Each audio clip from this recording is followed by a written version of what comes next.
ണെന്ന്. കുഴിക്കാഴ്ച അല്പനേരം നോക്കി നിന്നതിന് ശേഷം ഞങ്ങൾ മറ്റൊരു പ്രദേശമായ കക്കാട് ഭാഗത്തേക്ക് പോയി. പേരിലൊരു കാടുണ്ടെങ്കിലും എവിടെയും കാട് കാണാനായില്ല. അതുപോലെ എവിടെയും റോഡും കാണാനായില്ല. ഒരു ബൈക്കുകാരന്റെ സാഹസികത ഞങ്ങൾ അവിടെ നല്ലവണ്ണം ആസ്വദിച്ചു. വെള്ളവസ്ത്രങ്ങൾ ധരിച്ച് ഇവിടെ ആരും നടന്ന് യാത്ര ചെയ്യാറില്ല. അധിക നേരം അവിടെ ആ റോഡിൽ സമയം ചെലവഴിക്കാനുള്ള ക്ഷമയില്ലാത്തതിനാൽ ഞങ്ങൾ തിരിച്ച് ഫോർട്ട് റോഡിലേക്ക് എത്തി. സമീപത്തുള്ള സ്റ്റേറ്റ് ബാങ്കിൽ നിന്നും ജനങ്ങൾ പണമിടപാട് നടത്തുന്നുണ്ടായിരുന്നു. എതിർവശത്ത് യാത്രക്കാർ ബസ് കാത്തു നിൽക്കുന്നുണ്ടായിരുന്നു. ഇതിനിടയിൽ ഒരു ട്രാഫിക് പോലീസുകാരൻ ഓടിച്ചാടി പണിയെടുക്കുന്നതും കാണാമായിരുന്നു. റോഡ് മുറിച്ചു കിടക്കണമെങ്കിൽ ആദ്യം ഒരു തയ്യാറെടുപ്പ് തന്നെ ഇവിടെ നടത്തണം. ബസ് ഉൾപ്പെടെയുള്ള വാഹനങ്ങൾ കുഴിയിലിറങ്ങിക്കയറുന്ന കാഴ്ച അതിമനോഹരമാണ്. മറ്റു വാഹനങ്ങളും റോഡിൽ നടത്തുന്ന അഭ്യാസങ്ങൾ കണ്ണിന് കുളിർമയേകും. പല ഭാഗങ്ങളിലും ശില്പങ്ങൾ കുത്തിയതുപോലെ കാണാനാവും. നീളത്തിലും വട്ടത്തിലും പല ആകൃതിയിലും അതുണ്ടാവും.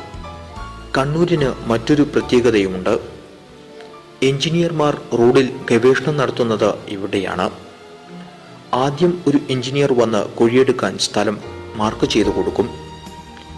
കുഴിയെടുത്തുവെന്ന് കണ്ടാൽ മറ്റൊരു എഞ്ചിനീയർ കുഴിയെടുത്ത സ്ഥലം തെറ്റാണെന്ന് പറയും. അങ്ങനെ എഞ്ചിനീയർമാർ മാറി മാറി വന്ന് റോഡിൽ കുഴിയഭിഷേകം നടത്തും. ഇത് വളരെ പണ്ട് തുടർന്നു വരുന്ന ആചാരമാണത്രേ ഇവിടെ. ലോകത്ത് മറ്റെവിടെയും കാണാത്തതും കേൾക്കാത്തതുമായ സംഭവമാണ് ഇവിടെയുള്ളത്. ഒരുതരം വല്ലാതെ ഇളകിക്കിടക്കുന്ന കല്ലുകളാണ് കുഴികളിൽ കാണുന്നത്. ഇതിനെ കരിങ്കൽ എന്നാണ് ഇവിടുത്തുകാർ പറയുന്നത്. സമരക്കാർ അത്യാവശ്യം വന്നാൽ പോലീസുകാർക്ക് നേരെ പ്രയോഗിക്കുന്നതും ഈ കല്ലുകളാണത്രേ.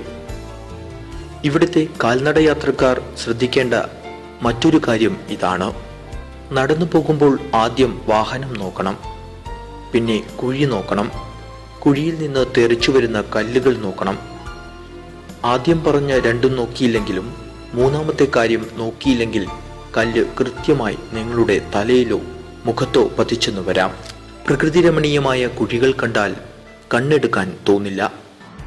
ഇവിടെ അടുത്തുതന്നെ ഒരു റിയാലിറ്റി ഷോ നടക്കാൻ പോകുന്നതായി ഞങ്ങൾ അറിഞ്ഞു. താഴേച്ചൊവ്വ മുതൽ കക്കാട് വരെ ഒരു റോഡ് യാത്ര. കുണ്ടുകൾ വെട്ടിച്ച് റോഡിലൂടെ ഒരു യാത്രയാണിത്. വിജയികൾ ഉണ്ടാവാതിരിക്കാൻ നഗരസഭ റോഡ് മുഴുവൻ കുണ്ടാക്കിയെന്ന പരാതിയും